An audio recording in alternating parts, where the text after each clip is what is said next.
أعوذ بالله من الشيطان الرجيم بسم الله الرحمن الرحيم وأقسموا بالله جهد أيمانهم لا يبعث الله من يموت بلى وعدا عليه حقا ولكن أكثر الناس لا يعلمون صدق الله العظيم۔ سورہ النحل آیت نمبر 38 آپ کے سامنے تلاوت کی ہے، جس کا ترجمہ کچھ اس طرح ہے: یہ لوگ اللہ کے نام کی کڑی کڑی قسمیں کھاتے ہیں کہ لا یبعث اللہ من یموت، اللہ کسی مرنے والے کو پھر سے زندہ کر کے نہیں اٹھائے گا۔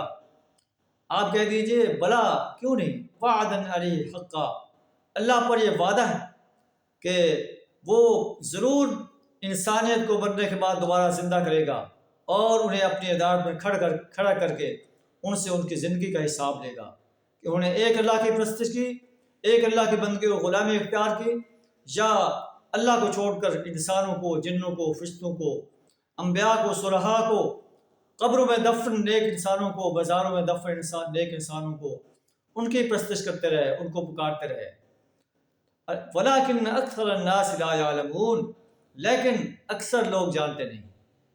تاکہ اللہ اس لیے اٹھائے گا تاکہ یہ واضح کر دے جس میں یہ اختلاف کر رہے ہیں، کافر جان لیں انہم کانوا کاذبین، کہ وہ اپنے اس دعوے میں جھوٹے تھے کہ اللہ دوبارہ زندہ نہیں کرے گا۔ اللہ نے زندہ کر کے انہیں دکھا دیا۔ اللہ مدہ میں زندہ کرنے میں کوئی ٹائم نہیں لگتا۔ انما قولنا لشیء اذا اردناه ان نقول له کن فیکون، ہم جس چیز کا ارادہ کرنا چاہیں ہم اس کے لیے کہتے ہیں کن، ہو جا، فیکون، ہو جاتی ہے۔